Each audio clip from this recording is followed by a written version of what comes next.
Here we go. And straight away, Rickleton underway, caressing that ball through point for 4. It's a good start. That one is across the left-hander and Rickleton takes advantage. It was up-ish, but it was into the gap. It's gone for 4. Rickleton's second boundary. 2 overs gone, 11 without loss.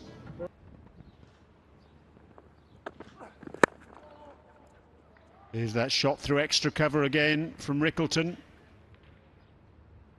It's the same result as 2 previous ones. His third boundary of the day. He's got that. That'll be a boundary. Nice intent again from De Zorzi.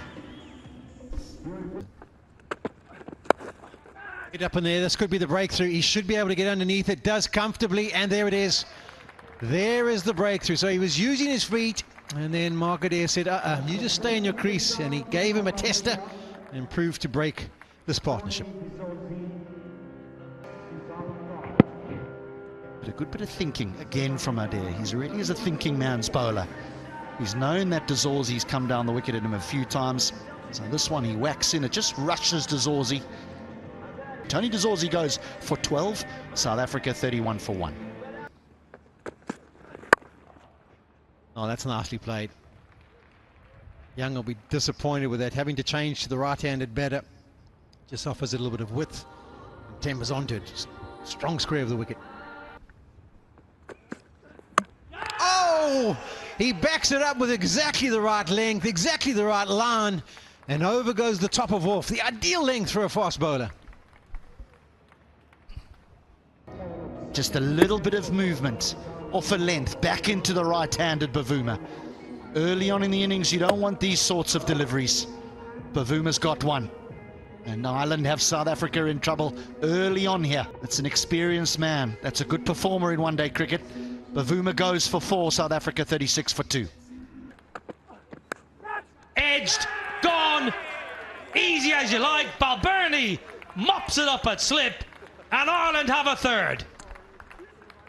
Bowling a testing line, draws Van der Dussen forward. Andy Balbirnie in second slip, takes a decent catch, pretty good height though. Mops up. I enjoyed that one. 3 down now. He goes without scoring. South Africa 39 for 3. Well, loose ball. Forget about the loose shot. That was a short one and down leg side, and Stubbs was all over it for a boundary. Goes on sweep. I think he got something on it. There was a bit of a noise as it went past, and I don't think that's bars. I don't think it's wides. It's 4 runs.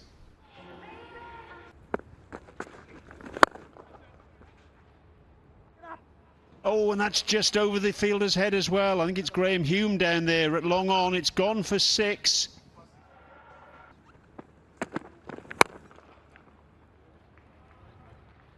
That's a stiff old ball, a loosener from Hume, and it gets the treatment from Tristan Stubbs. Thumping 6. Oh, that's all the way. That is a good strike, a good hit by Stubbs, and takes him to 43. Straight and long. Power from Rickleton. Now he goes leg side. This is a real strength of Rickleton. And is this the moment that South Africa say, enough now, it's time to get on with it? Oh, nicely played. Very clever. The wrong one picked. Touch. Beaten that man at backward point. He's timed it well enough as well. Now that brings up the 100 partnership. Uses his feet and crashes that one away down the ground. That should go the whole way. And that's a wonderful strike from Stubbs. Brings up the 150 for South Africa. Sweeps and sweeps very well. It's the placement that's so key. He would have been aware that anything he could get behind square on that leg side will go away to the fence. And that's why there's a little wry smile. Brian comes on and straight away Gets hit down the ground. So welcome back into the attack, Andy McBride. The slower ball, short ball, and it's been clobbered through mid-wicket for 4. So stand on ceremony, Tristan Stubbs. McBride strikes. Oh, what a big wicket that is for Ireland. And Rickleton, in sight of a maiden international 100, departs. Vital breakthrough for the Irish. McBride gets it. Heartbreak for Rickleton. Throws the hands at it. Wasn't expecting this delivery. Didn't get close enough. Takes the bottom of the bat and cannons onto the stumps. Just what Ireland needed. They've needed it for a while, truth be told. Needed to break this partnership. It's just past the 150 mark. Tristan Stubbs disappointed for his teammate. And 91 from 102 for Ryan Rickleton. South Africa 191 for 4. Out. What a good catch by Balbirnie. That was hit hard. Low and to his right. The former captain grabbing hold of that one. Stubbs can't believe it. But I'll tell you what, he's got to head back to the pavilion. Adair brought back to make the breakthrough. Stubbs didn't go up, didn't go down, just went catchable height to Andy Balbirnie. That's a sharp catch, but again, perfect technique from Andy Balbirnie. That's his second catch. Tristan Stubbs, he goes for 79 from 86. And South Africa now 198 for 5. Down the leg side. Out again. Balbirnie again. Adair again. South Africa's 6 down. Pedlequeo, the all-rounder, goes. Well, it's a different batter, but the same two, bowler and catcher, as the last wicket. An even easier catch, and that's what you see from the reaction of Andy Balbirnie. Pedlequeo goes for just 1. South Africa 201 for 6. And taken. Harry Tector in the deep. Vian Mulder just helped himself, helped the ball on its way to the man at deep mid-wicket. That is not an ideal time to get out for the South African all-rounder. Craig Young sticking to his plans, pace off into the surface, setting up. All Vian Mulder could do is picking out that field there deep square. It's an excellent running catch by Tector. That's another massive blow for South Africa. 2-1-2 for 7 now. His next 5. He's got that fine.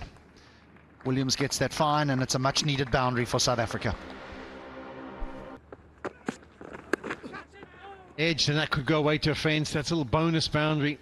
Young will be disappointed. He's charged in, and it's come off the glove. Dropped well short of the keeper, but nice way for South Africa to start the over.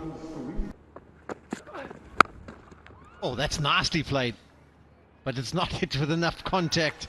And what he does is he picks out Tector just in front of square. When it left the bat, I thought it was good enough to go, but not the case.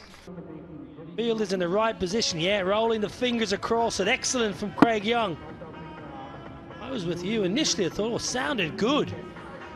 Tector is positioned exactly where he needs to be. Takes the mark. Lazard Williams goes for 13. 229 for 8. Nasty ball, but just as well is the shot. Controls it wonderfully, does Fontaine. I said he's doing a good job. And that brings up the 250 for South Africa. Oh, you've got to feel Fontaine. It was that delivery that he bowled with great effect, Hume, in the last T20 International. The back of a length, bang it into the surface, slow ball. And Fontaine is absolutely middled it. He just had to miss the short mid-wicket left or right by a metre or so. But he's picked him out. And there's the 9th wicket down. 4th catch. Absolutely smokes this right out of the screws, but straight to Balbirnie. A good knock from Bjorn Fortuin, gone for 28.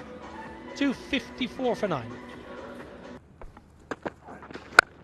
He strikes and strikes brilliantly. That's as good a strike as we've seen all day. Last delivery, Bartman on strike. Slow ball, and he's not going to get that far for South Africa going to finish on 271 for 9. So they did bat the full 50 overs out.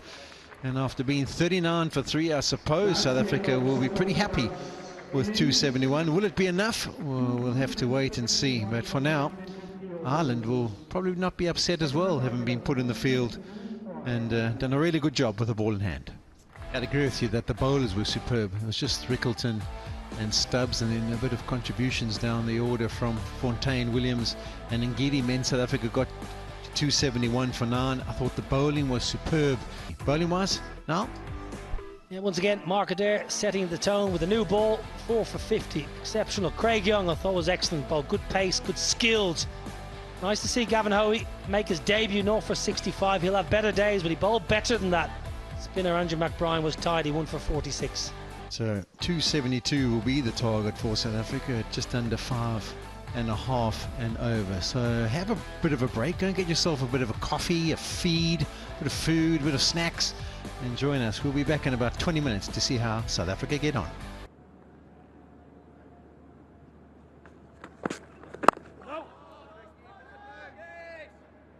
Just wonder, you know, Vernon, if both sides will view that previous innings as a bit of a missed opportunity.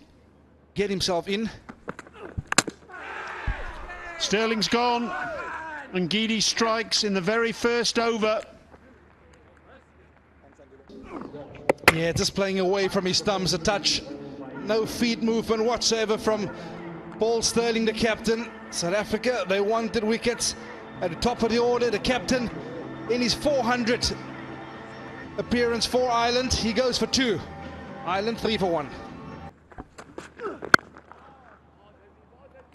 Made a lovely sound off the bat there. Beautifully timed by Balbirnie. First boundary of the innings. The free hit. He's got a thick top edge, and that's gone the distance.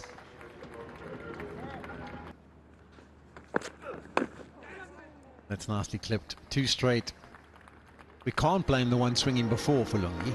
That one he's just hasn't started his over in a good fashion, and it was nicely clipped away by Burnley.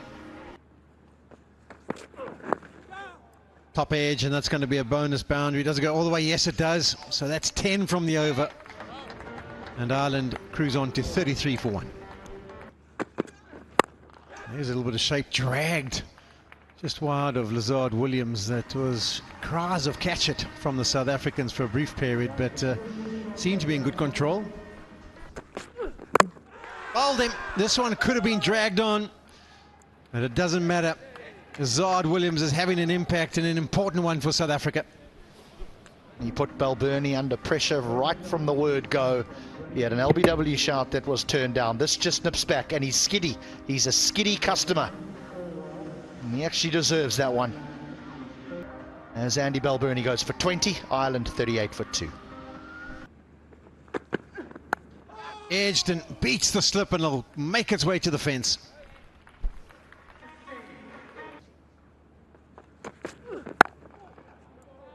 That's a much better looking stroke. Stands tall, hits it on top of the bounce, finds the gap through the offside. That's his second boundary, but a much better looking one. One that Niall O'Brien enjoyed. Even better. That one is even better. Harry Tector. Well, you know he's playing well when he can play these ones down the ground. Sometimes he can play around the pad, not on this occasion. Straight back past Williams for an even better looking boundary. Bit of bat. I think there's a bit of bat. He's been given out. He'll think about asking the question here, Harry Tector. Looked in front. Was it going over? Is there anything that he's gone upstairs? Okay, pitching outside off, impacting line, wickets is hitting. You can see why he sent it upstairs, but he's got to go for 12 from 9. Ireland lose their third. Beautiful. Just goes with the swing from Bartman, who gets a little bit of shape away, but just kisses the surface. Curtis Camphor in the air and gone. So not the partnership that Ireland wanted for their 4th wicket. He was looking really good, Curtis Camphor. That one maybe just holding in the pitch ever so slightly. I think it's a slight variation. It's 128k, so it's not necessarily a slower ball. Simple catch, Tristan Stubbs. Camphor going for 20. Ireland in trouble, 59 for 4. Oh, another one. Brilliant from Otniel Bortman. The area's good, it's perfect. You always talk about top of F, off stump, and he's managed to do it. Yeah, absolutely brilliant. That is where you want to stay, young man.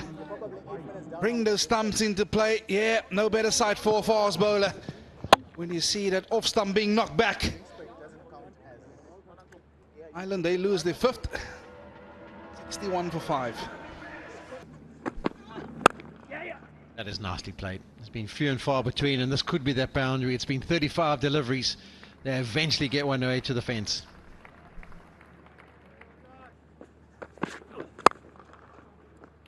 Little bit of width, and Dockrell climbs into it. That's terrific. Little feather, and that's out. And Geedy strikes. Adair just opening the face of the bat, trying to run it down to third man, and all he's done is run it straight into the hands of Ryan Rickleton. Easy as you like. Line, length, marker there, trying to run it down the deep third. It's a feather. You don't mind those easy catches as a keeper. Toe of the bat. And Lungi and Geedy, who's had a really good tour of the UAE. Marker there's gone for 12, and Ireland are in real strife. 86 for 6.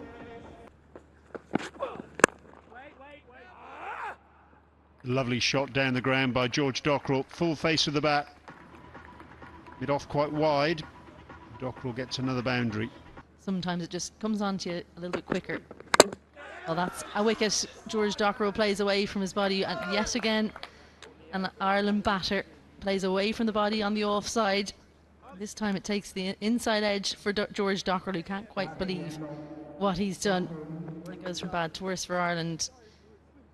He saw the width. Dockrell threw his hands at it, but again, if we're going to be technical, the left shoulder probably doesn't get across towards the ball, and so Dockrell's brief stint ends for 21, and Ireland now 105 for 7. That's a good shout. That's a real good shout.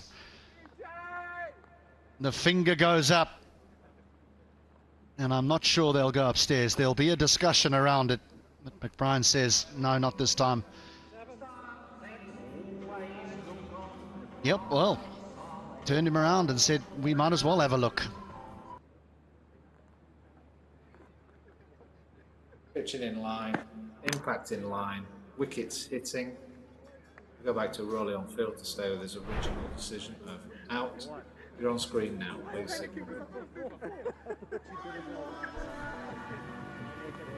So the review is lost, and Hoey goes for 1. Ireland are nearly done here. They're 108 for 8. Really turning the left-hander, however. I think the ball can go to slip off the left-hander. And squeezed away. There's the short ball. It's going to work. Oh no, is it going to land in no man's land? Bortman sets himself and takes it. So the plan has worked. Zard Williams looks like he's absolutely below and hasn't even got the energy to celebrate, but he's got his 4th wicket of the evening. McBride, he knew what the plan was. It was stuck in short. Top hit, and that's an extra running catch by Otniel Bortman. McBride goes for 14. Ireland 114 for 9. There's another example of why he shouldn't be batting at 11. That is a brilliant strike. Use of the feet. 3rd delivery. And just caresses it down the ground. He's equal to the task. Crashes it through the extra cover area. How good a timing was that? Some hair. And all he can do is pick out Otniel Bortman, and that is the end of the Irish innings. So South Africa are going to win this one by 140 runs. It's been a convincing performance by them. Obviously, having been 39 for 3, recovered well to post 271. And I think Ireland will be immensely disappointed in the fact that they've only managed to muster up 132. Hume trying to use his feet, trying to go over the top, but picks out Bartman, gives Fontaine his second wicket of the evening. And this has been polished from the South African bowlers in particular. He did well to post a 270 plus, but I would definitely say it's been down to the efforts and control and consistency of the fast bowlers in particular that South Africa get over the line. Well, South Africa, they won the toss. They elected to bat first. They got themselves to 271 for 9. It was that partnership between Rickleton and Stubbs, 91 and 79 respectively, contributing with a bat. Mark Adair again brilliant, 4 for 50, and well supported by Young, 3 for 45. In pursuit, Ireland, they were dominated with ball. That man, Lazard Williams, 4 for 32, really setting the tone for South Africa with that new ball. And then contributions, Fontaine 2 for 28, and Geedy 2 for 35, and then Mulder picking up 1 for 11. Well, South Africa, they leading this 3-match series 1-0, convincing victory by 139.